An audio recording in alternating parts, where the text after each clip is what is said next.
Well, hello and welcome to another episode of the Vacation Rental Insider. Today we have guest Lance Boyer from Florida Dream Homes. Hello and welcome, Lance. Hello. Hello. Why don't you tell our audience who you are and what you do at Florida Dream Homes?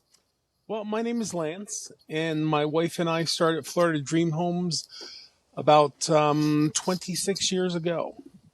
And we are still the owners and we still run it. So, right now, we're the oldest vacation rental management company in the vacation rental capital of the world, who was owned by the same person the entire time. That's incredible. Talk to us about some of those early days. I think you mentioned you were one of the first, or if not the first, vacation rental property next to Disney World. Certainly not the first. Um, but yes, back in those early days, we were there at the beginning of everything. For example, one of the counties that we had vacation rental homes in had a bit of an uprising because people in subdivisions were getting upset that there was a new stranger in a house every other week. And so they went to the county and they tried to get vacation rentals shut down. And what that led to was a group of us forming the Central Florida Vacation Rental Management Company, property managers, they used to call us back then. So the CFPMA.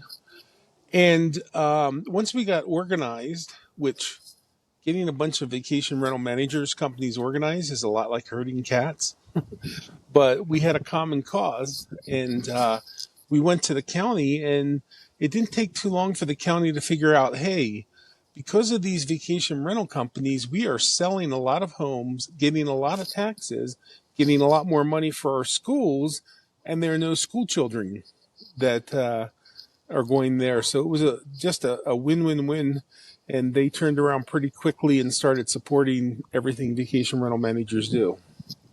I see, I see. So, how has that evolved? 26 years later, what is the landscape like today in and around Disney World? Well, they take a lot of pride. I believe I was the one that coined the phrase that Osceola County was the vacation rental capital of the world. And they went ahead and ran with that, and that's what they now sell themselves as. Um, it's vacation rentals in Disney World area are advantageous for a couple of reasons. One is, uh, well, there's lots of reasons, but I don't know if I want to go into all that right now, but I can if you want. Sure, let's open it up. Well, first of all, Disney is pretty smart when it comes to advertising and getting guests to come to their resorts. So one of the things they do is they have their own bus line that if you buy a ticket to Disney parks and you have a reservation at Disney resorts, their bus will come to you at the airport, will pick up all your baggage, will take you to your resort, will unpack your baggage and take it up to your room for you. And they advertise that as this is a service that we provide to make life easier on our guests. But what they don't tell you is that when you take advantage of that service, you don't rent a car. And so for you to leave that Disney property is either going to cost you an expensive taxi ride, or you're going to have to, I guess in these days, they call them Uber rides.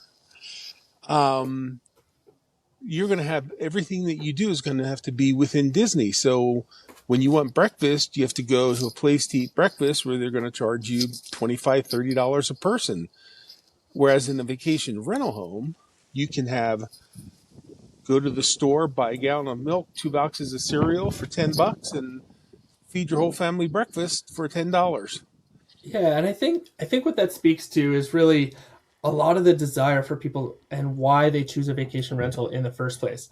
I think they want that ability to be mobile, to choose their own experience. But the other thing that you spoke to is where Disney sounds like it hooks them a little bit is that ease and convenience. And I think one of the trends we're seeing in the vacation rental space is that coupling of control and autonomy of experience, but also white glove service, end to end experience. How has that changed how you present your properties and how you operate your business in terms of the client expectations and their changing needs and demands over the years? Well, you raise a good point. And the the industry has evolved so much since we first started it 26 years ago. When we first started it, the two questions that we were guaranteed to be asked by almost everyone who wanted to rent a home was, are you a timeshare? And do I have to bring my own sheets and blankets? So that's back then, that's what vacation rental was for most of the country, most of the world probably. It was a home with a bed and a mattress. You brought your own blankets and sheet, made your bed, took them with you. And a lot of times they were in remote locations in the mountains, by the beach, wherever. Uh, but now we have a conglomerate of homes that are in the middle of everything. And then over time, so much has evolved. For instance, Wi-Fi was something that you just didn't have back then. And then eventually, when you started offering Wi-Fi, most vacation rental companies started to charge guests for it. They wanted Wi-Fi. Now, you're dead in the water if you do that. And it's the same with a lot of amenities like pool heat. There are a lot of guests, and I mean, a lot of companies, and I'm one of them, that still charges guests when you turn the pool heater on. Pool heaters to run, they're very expensive. But now more and more guests are almost demanding that the pool heat be provided for free.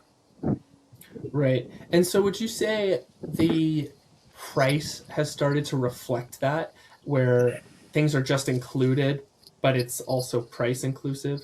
How has that dictated the market pricing and expectations? Talk to me a little bit about that psychology. Well, the first thing you need to realize is that in the vacation rental market around Disney World, it's different from anywhere else in the country. And I know this because I go to a lot of international conferences with other vacation rental managers, and they're shocked when they hear how much we can charge. But when you have competition with 15, 20,000 other vacation rental homes, it really drives the price down. And now you have a lot of reservations coming in via OTAs, online travel agencies. You all know them: Airbnb, VRBO, Expedia. And they're essentially price driven. And so that's another thing that is getting the price down. So that makes it difficult. The customer is demanding more, and the pricing is demanding less. In the Disney World vacation rental markets, the people who have invested in a home generally never have a positive cash flow in general. For them, it's a losing proposition. And that's not true at other vacation rental markets elsewhere in the country, on the Absolutely. beach. In other markets, not only are you covering the mortgage, you're also gaining from the capital appreciation. So there's definitely unique markets across the country, and I think Yes. you're touching on one of them. Yours, especially with a major attraction nearby. Hmm. Yeah, and it's part of that, the fact that it is such a huge tourist draw, ironically, that it doesn't make money, because when you come down to the Central Florida area, you have a myriad of vacation rental choices, whether it's a hotel, whether it's fancy, Hyatt or a Motel 6, or you have a timeshares. That actually, the timeshare industry was invented in the Orlando market. Then you have vacation homes, which is another market that was pretty much invented in the Osceola County market. So there's a lot of competition. So, how have you stood out and managed to survive with these really competing and pressuring demands on that low price, high demand? How have you stayed afloat and turned a profit all these years? Well, it's not difficult for the property manager to turn a profit, because they get the money from the guest, and they get money from managing the property. And some of them turn a very nice profit, and unfortunately, some of them do so by not treating their homeowners very well, and getting as much money out of the homeowner as they can. Um, the way we advertise, the way we sell a vacation home to someone is we tell them right up front, you understand that you are not going to have a positive cash flow. There's basically four ways that if you own a vacation home, it's going to benefit you. Uh, First and foremost is going to be the appreciation, as you just mentioned, of the property over time. Secondly, it's going to be tax write off.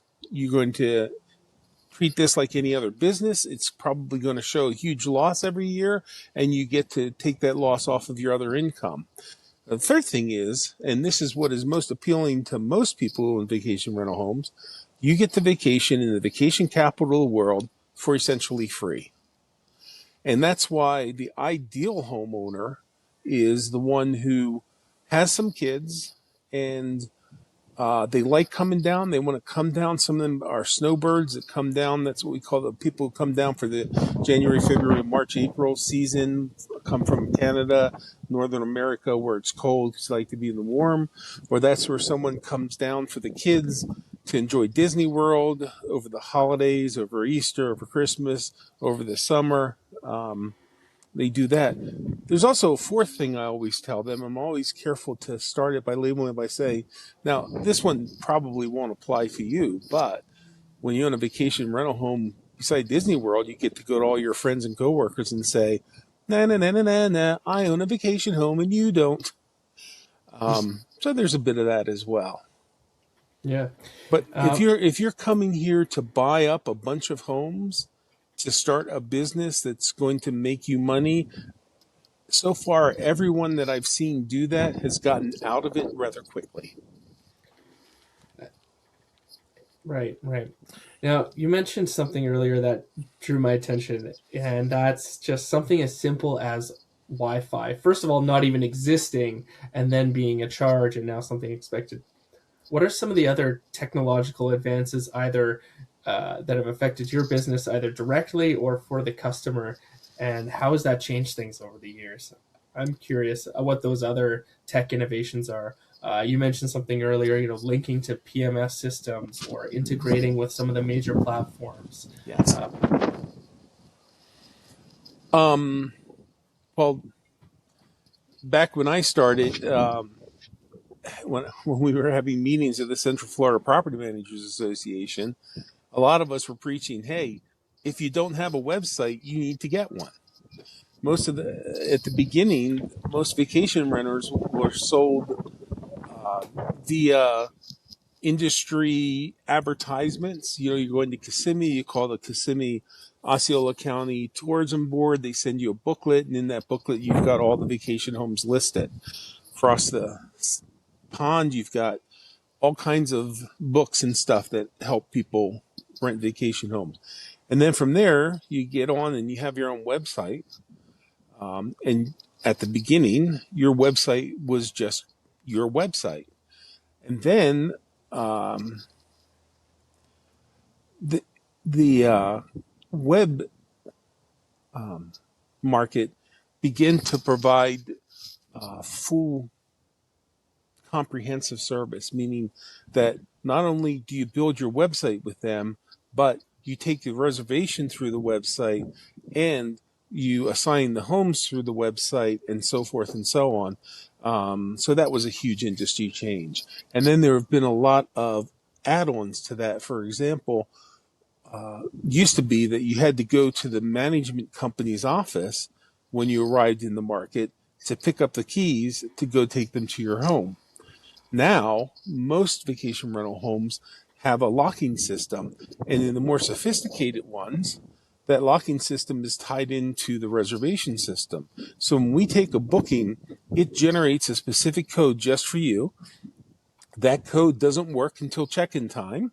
It stops working after check-in time. After departure time, and that's been really convenient.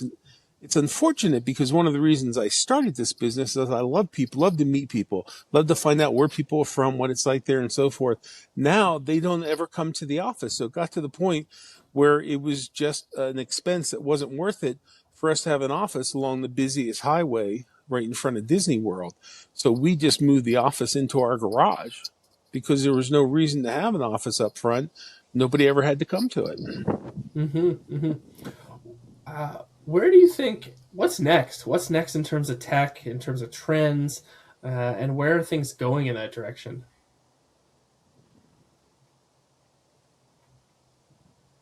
That's a really good question. Um, I think I think one of the things that's going to happen is uh, there's a bit of a disconnect between when the guest gets to your home and they provide you feedback. So, for example, if they ordered pool heat to get the pool up to a certain temperature and they go there and the pool is cold and then they call your office and they report it and so forth.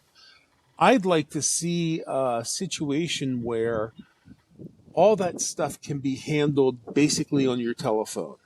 You get to the home, maybe the property management company sends you a survey, or there's some way for you to go in your home and immediately report something that immediately alerts the person on call so that the time from when you identify a problem to you solve a problem can be rather quick. Mm-hmm, And mm-hmm. that's extremely important, especially in our industry. Somebody rents a home for 7 nights on the average. The average for us is 6.9 nights they rent a home uh, uh, for their vacation. If they get there and the pool heat's not working and they report that, and then you call your technician, he goes out there the next day, they figure out the problem, they solve it, they turn the pool heat on. Now, out of those 6 days or 6 nights, at least two of them didn't have pool heat. So that's 1/3 of the stay. And that's the point where the guest calls you up and they say, hey, we didn't have pool heat for our stay. We basically want a huge amount of money back because Yeah. the only reason we went to your home is because it had a pool. Yeah. And as a guest and a traveler, I've experienced stuff like that. Like you pick something for a reason and it's kind of in all the sales material and it doesn't pan out, and that's it can be extremely frustrating and disappointing. So I think, you're onto something with rapid response. And that is a trend that we've been seeing and hearing is the expectation of both parties, the homeowner, if there's an issue with their property management company, and the traveler. They expect that essentially instantaneous response, and they want near instantaneous resolution. I think you're really onto something, and I think some of the AI technology today can handle a lot of those requests. What are you doing today to handle those type of requests, and what sets you apart from other operators? I know you mentioned you had an office, you love to meet people, so I imagine you're still pretty hands-on with that type of thing. Yes, it has to be done electronically. It has to be done over the telephone now. But for us, we have got to put together a team that understands the importance of immediate response. If you're at your home and your air conditioner fails, you call the air conditioner company. They look at their book. They say, I can be out in 3 or 4 days, and you just live with it. And frankly, it's usually not a really big deal for you. But when you go into a vacation home, if they don't come out for 3 or 4 days and then take another day to solve the problem, that's your entire stay. So every one of my team members, when they're vendors, they need to know that if it's an urgent thing would be something like an air conditioner not working, refrigerator not working, something that will impact the stay immediately, then they need to respond in less than 4 hours. If it's not urgent, if it's something like pool heating, even though it's, the guest really expects that, but it's not something where the guest won't be able to stay in the home if the pool heater's not on, then we demand a minimum of 24 hours, but we certainly would prefer same day service. Mm-hmm. And how do you vet those service providers? I'm sure over the years you've gone through a number of them that didn't quite meet the quality standards you're looking for. I was going to say you fire a lot of them. It's it doesn't take long, but the biggest thing is you have a list of expectations for them. So, for example, I I have homeowners who say to me, how often does the pool person service the pool? Or how often does the lawn person service the lawn? And my response to them is, I never ask them to set up a schedule that says they come this often. What I do instead is I let them know what the end result needs to be. The pool has to be sparkling clear, the water level has to be right, the pool heater has to be working, the pump has to have its filter changed on a regular basis, et cetera, et cetera. And those are the standards that you have to meet.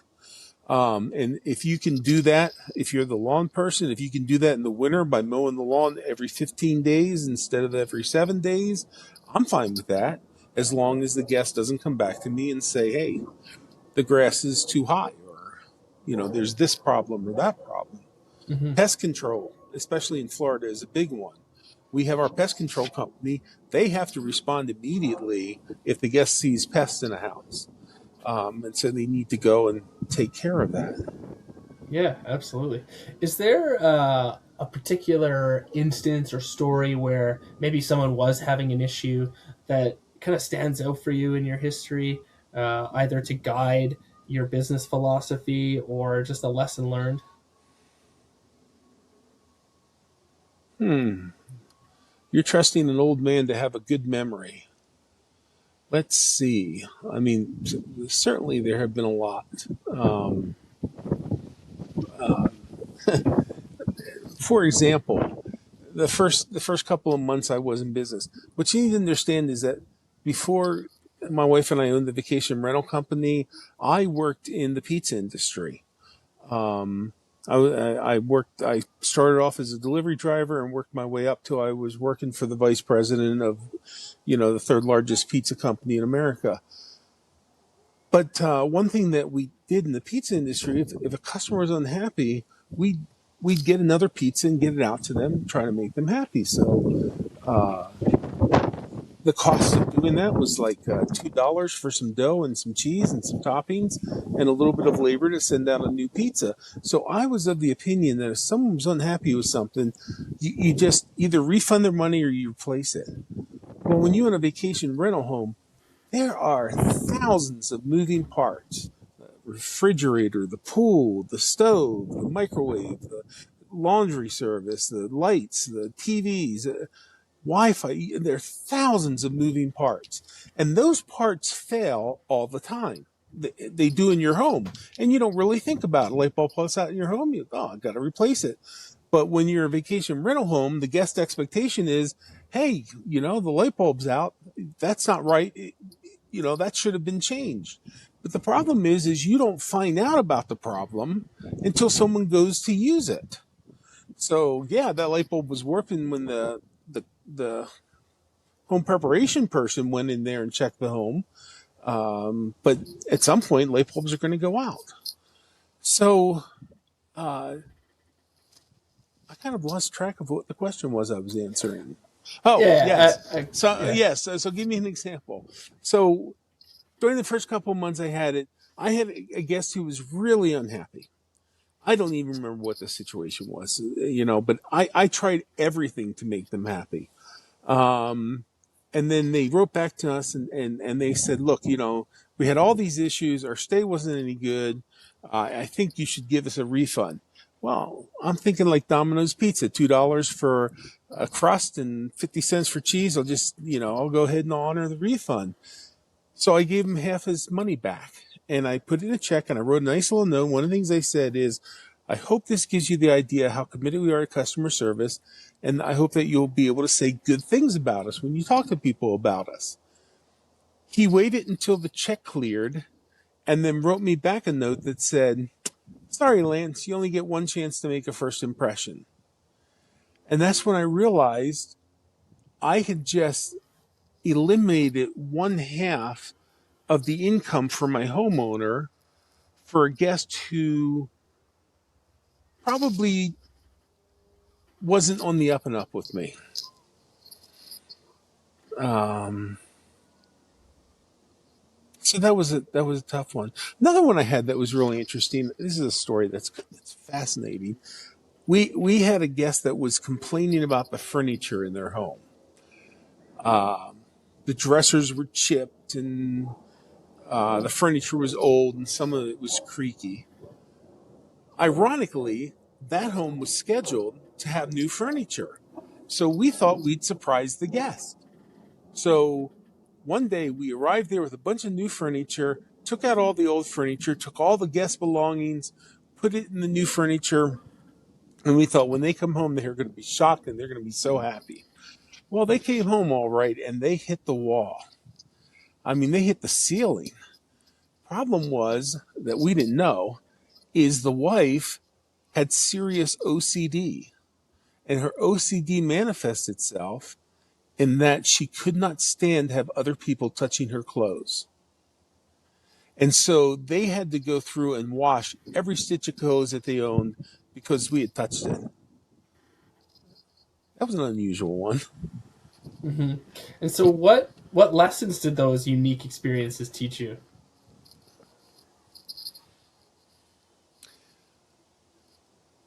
Uh, a good friend of mine, Dave Scrivano, who's currently the president of Little Caesars Pizza, he taught me that the reason businesses fail is because of lack of communication. And that communication can take many forms.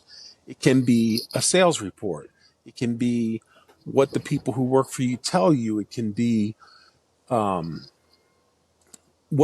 trends are in the industry. All of that is communication, and you need to be on top of all of it. So one of the things that we learned is that we need to communicate with the guest in a way that helps reduce the opportunity for there to be problems. For example, one of the things that we get the most complaints about is pool heating. Guests would come, and the problem is that for each person, what pool heating was led to different expectations. So some people would come and they would expect the pool to be as hot as a spa, or other people would come and that pool would be too hot. So what we learned to do is to modify our communication with the guests in an effort to stop a problem before it started. So when it comes to pool heat, every one of our people is trained to say the same thing to the guests. They're trained to say, it's important to realize that when you get pool heat, it's not going to be hot like a spa. It's not even going to be warm like a bathtub. We heat our pools to 82 degrees. And what that does is it takes the chill off so you can get in the water without going, brr, it's cold. And we set that expectation for them, and that reduced our pool heating complaints by about 80%. Right. So just getting ahead of it, setting expectations, and making sure the guest really understands what they're getting. Yes. Yeah. Interesting. I'm also curious to learn more about your background in pizza.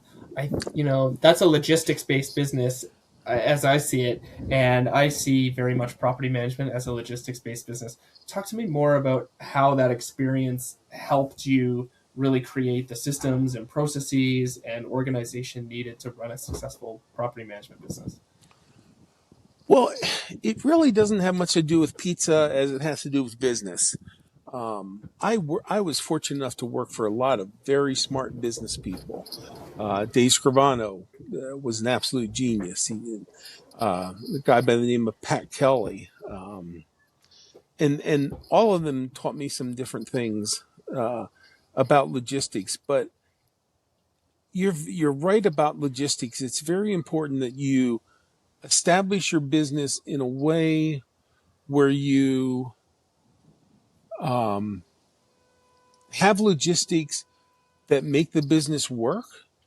But to me, it's also important that you don't have them in a way that interferes with customer service, or you don't have them in a way that frustrates a customer. Last week, I got an order of a bag of spelt from Amazon. I opened up the box. The bag of spelt was ripped. It had spilled all over the box. Things happen. So I contact Amazon. I said, hey, packaging wasn't correct. I got a box full of spelt spilled all over the place. They said to us, well, we're going to need you to contact the person who sold it, which was, I don't know, Live to Life organization or something like that. So I contacted them. And they said, well, the bottom line is it's Amazon that fulfills us. You actually purchase from Amazon. You're going to contact them. And they just started bouncing me back and forth for what essentially was a $4 bag of spelt. And now, the next time I go to buy more spelt, I'm going to be absolutely certain I don't buy from that company. Um, Same thing. Yesterday, I called up a company that I wanted to do some work for me in a vacation rental home. We had a problem where someone reported they heard noises above the ceiling, and it was probably a possum or a raccoon that had broken in. So I had to call a critter control company, and I called them up. And I'm met by this very pleasant sounding woman who asked for a name, who asked for this, who asked for that. I gave them all the information. They said, okay, let me have someone get back to you. And then I had to call them back. Same woman, same inflection, exact same words said exactly the same way. And after having done this about 3 times, I realized I was just talking to a computer.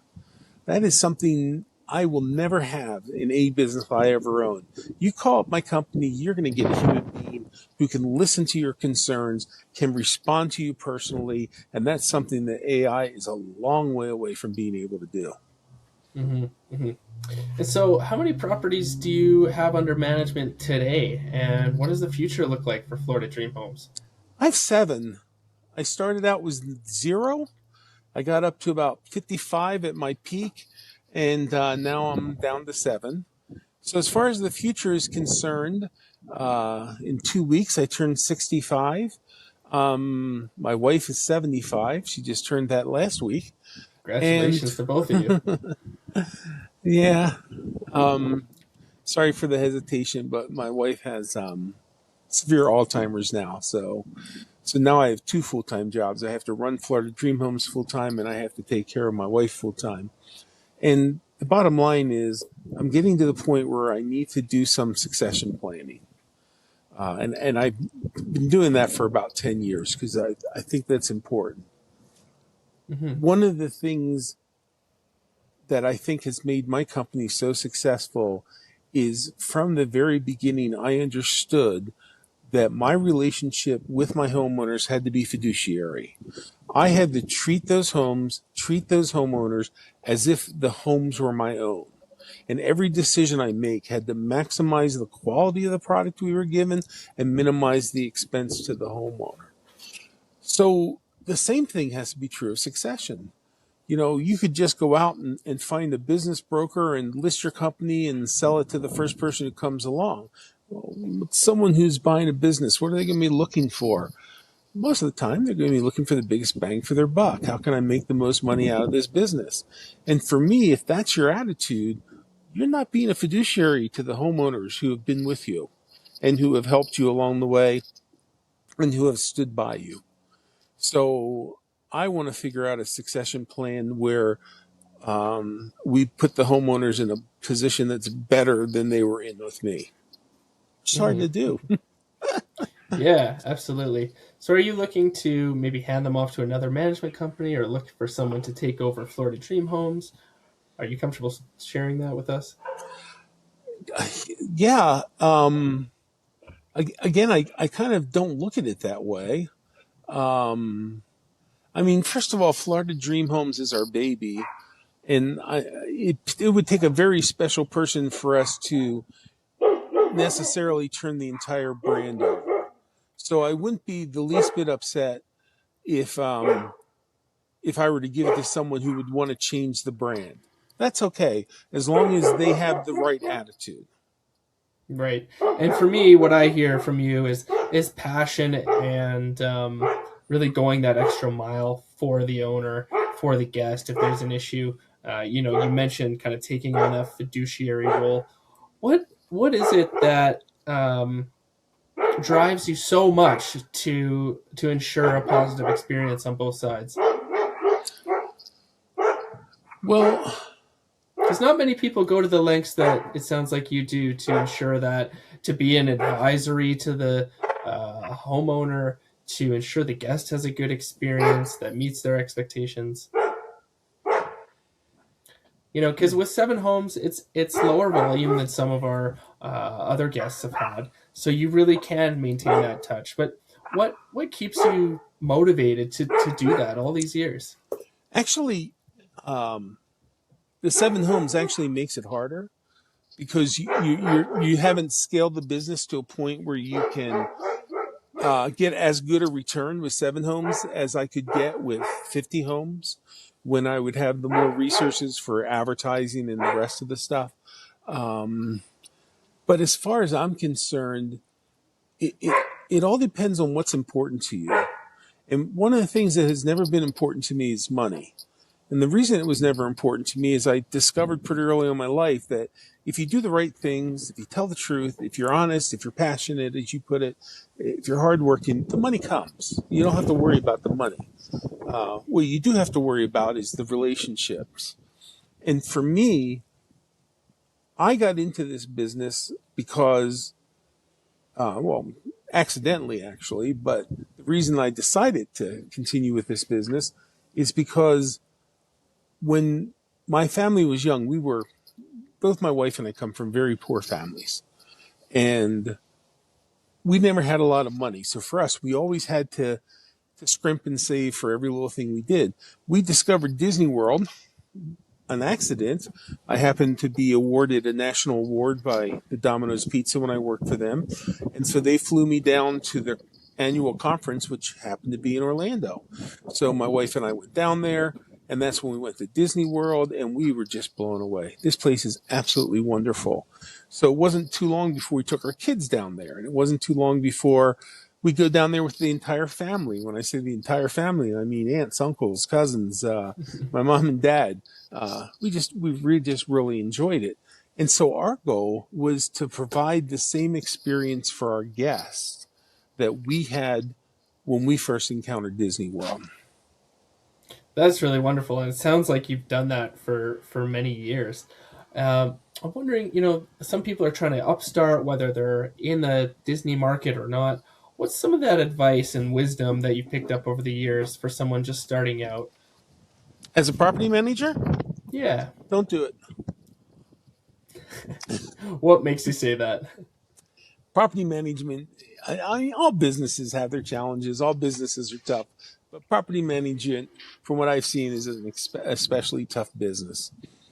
One of the things that makes property management very tough is that you essentially have two customers. You've got the guest who's coming, expecting to have a fabulous time, and you have the homeowner who's expecting to make a lot of money. So you need to decide for yourself, what are your priorities? What's most important?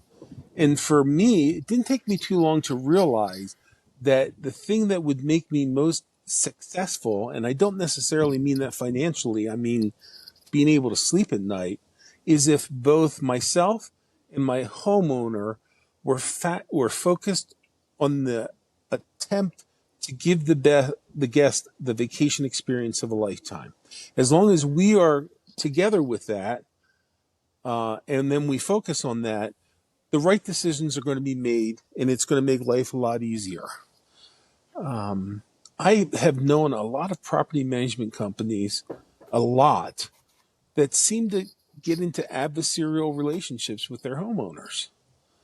And I never understood that because I just, a lot of them didn't want anything to do with the homeowner. They wanted to take the home and just focus on, doing what their business did. And I'd be like, why would you want to do that? To me, my homeowners need to, in essence, become my friends as well as my guests. And then I need to look at them from the point of view of a friend and not so much of the point of view as a business relationship. And there are a lot of homeowners out there who are difficult. And my advice is, if you have a difficult homeowner, find another property management company for them. Let them know that they're just not the right match. If they're calling you up every time you put out a statement and complaining about a $25 charge, they're not focused on the guest experience. Why did I have to pay $25 for a plunger for the toilet? Well, it's part of our standard that we make sure there's a plunger in every home in case the toilet clogs. It gives the guest the ability to unclog it right away. Well, there should have been one in there. Yeah, and it's not there now. Well, then someone stole it. You need to find out who stole it. And it's kind of like, you know, I could do that. I could call every guest and, hey, did you steal the plunger? And if someone steals a plunger, there's very little chance that they're going to admit to it. But let's say they do admit to it. And I say, okay, well, I'm going to have to charge you for that plunger. By the time I got that money, I've wasted hours of my time, which is worth a lot more than $25, when all I had to Absolutely. do was put a new plunger in place. And if you as the homeowner don't understand that, you have a home that services the public. And when you service the public, you're going to have good guests, you're going to have great guests, and then you're going to have very undesirable guests. And there's nothing you can do about that. And please don't blame me about that, because I do everything I can to vet my guests before they come. Um, but that is the risk that you take when you get into this line of business. Yeah. I'm curious about that. You mentioned something about sort of guest screening. Now, a lot of the industry has moved towards instant book, where you're just kind of relying maybe on their past experiences on the platform and a couple successful trips. Do you guys offer instant book? And if not, is that part of the reason why? Yes, we offer instant book.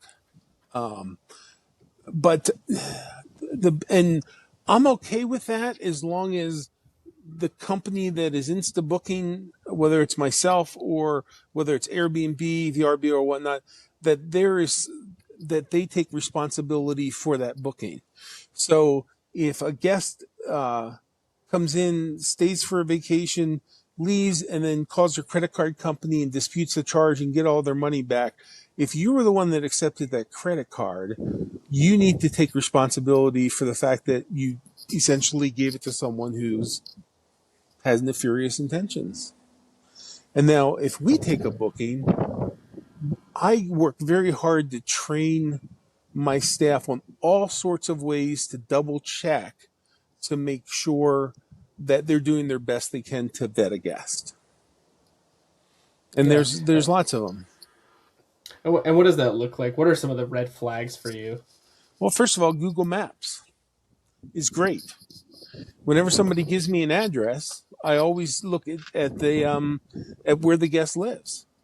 Once I had a guest who I didn't check Google Maps, and they stayed in the home, stayed there for a week, left, called their credit card company, they got a refund on their card. I looked up their address, and it was an empty field in Texas.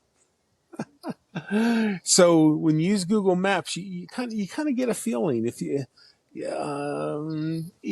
the guest is coming from an affluent part of town with big house and whatnot.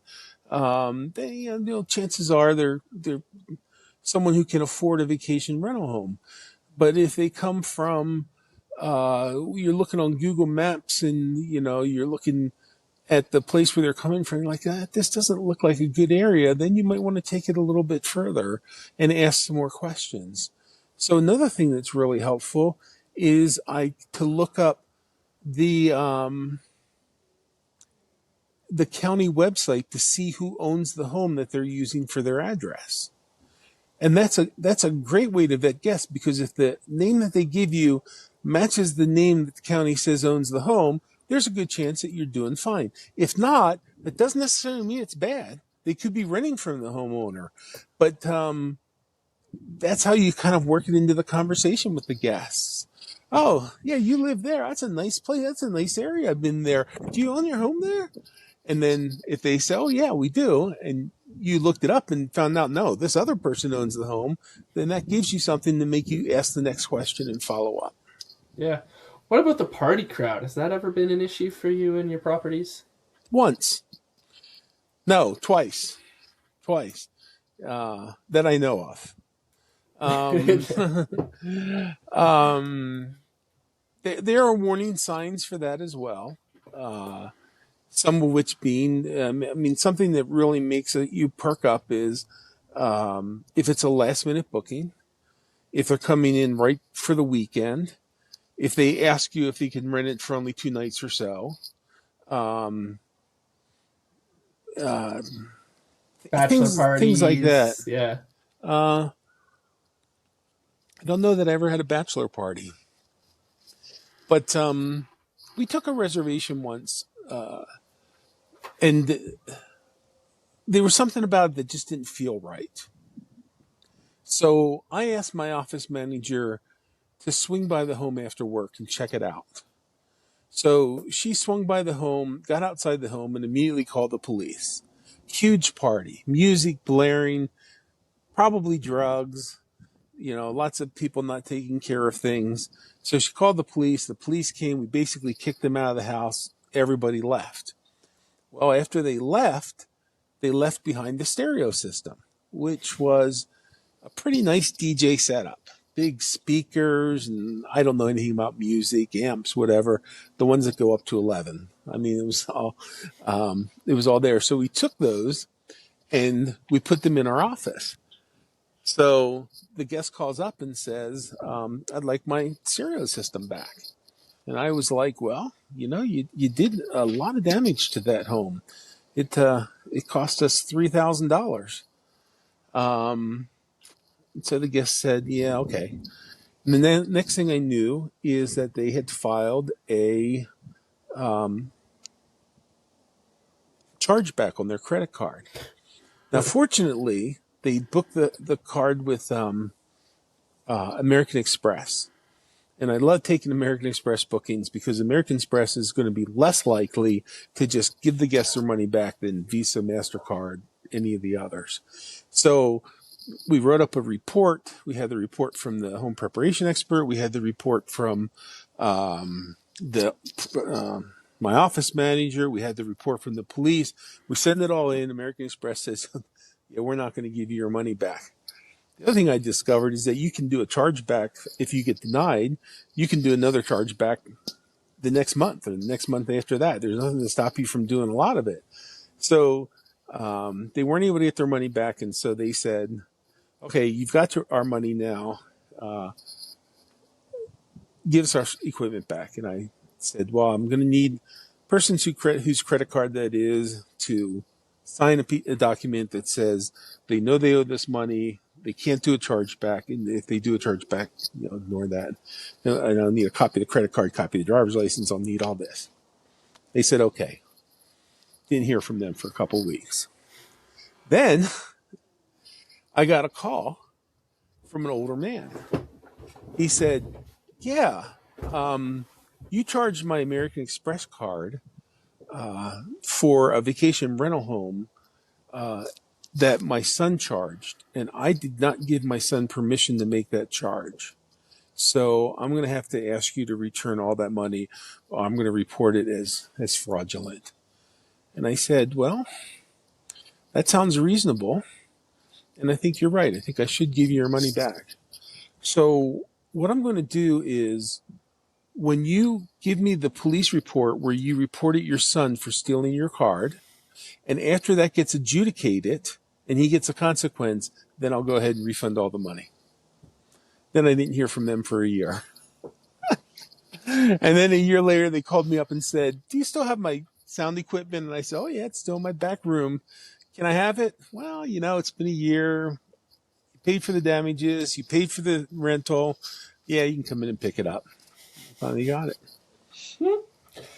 Strange people, I think, and doing it all these years, all those bookings, you're gonna have some of those stories and unique adventures that pass through. And I think, in a lot of ways, despite it being probably not so fun experience at the time, I think those are some of the things that you can look back on after all this and say, "Wow, what a ride!" When I was younger, my family used to go on a vacation every year.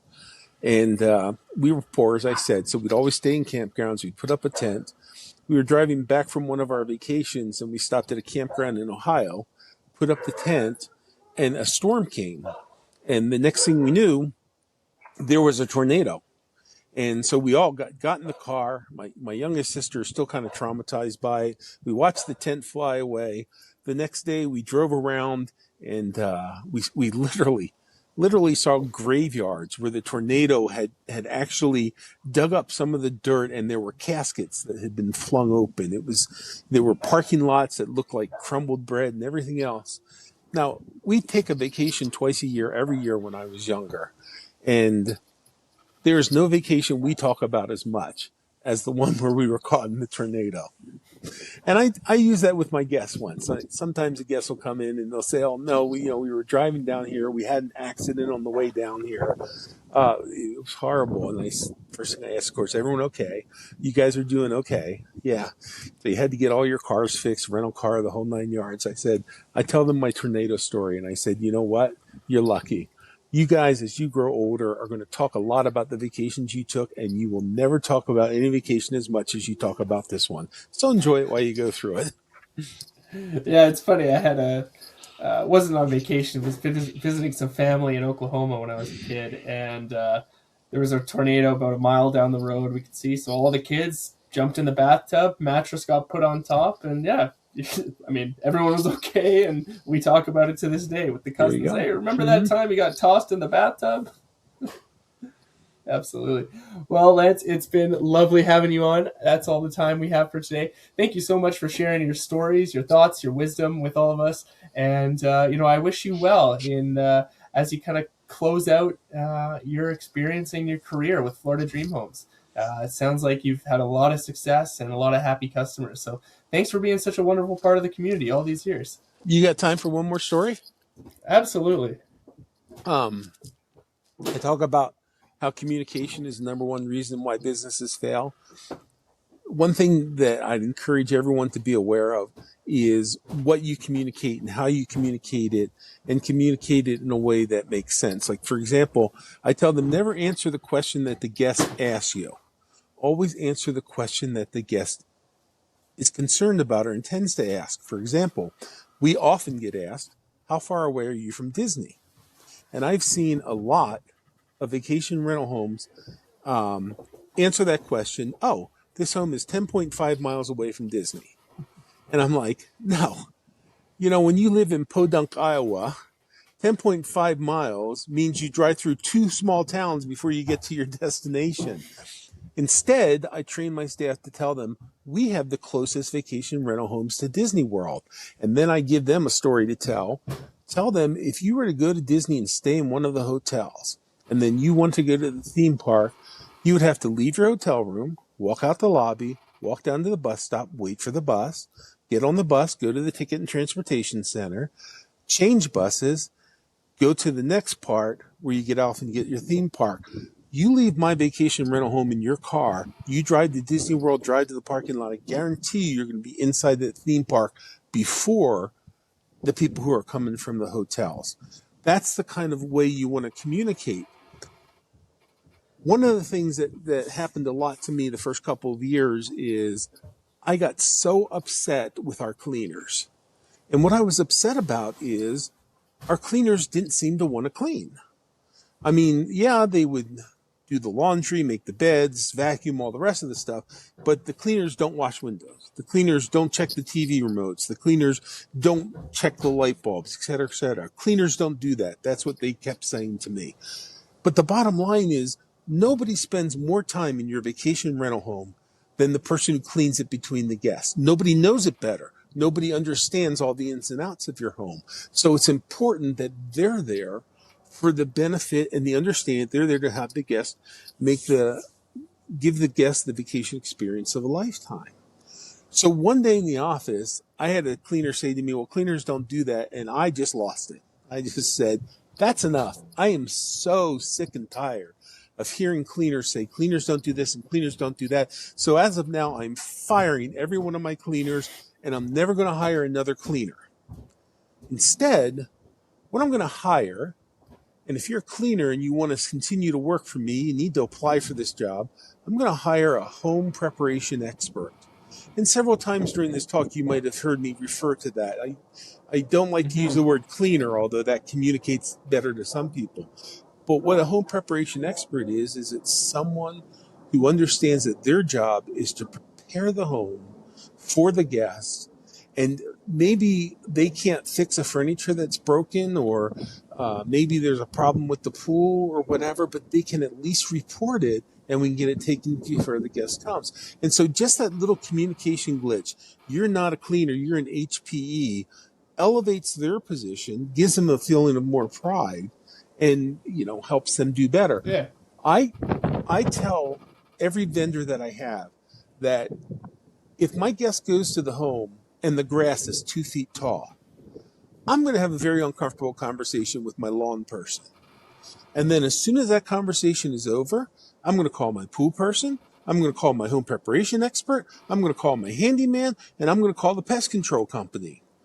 How in the world could you go to that home and not see the grass was 2 feet tall and report that to me? If you had, the guest wouldn't have had the experience of going there. And so they take that seriously. My pool person was servicing the pool and then happened to look in the sliding glass door and happened to see that there was about a half an inch of water where you could see it in the living room. He immediately called me. We immediately get the handy person out there. One of the toilets had one of those old plunger type devices that had rusted through and broke, and so the water was going up to the top of the toilet and then coming out, just a little trickle.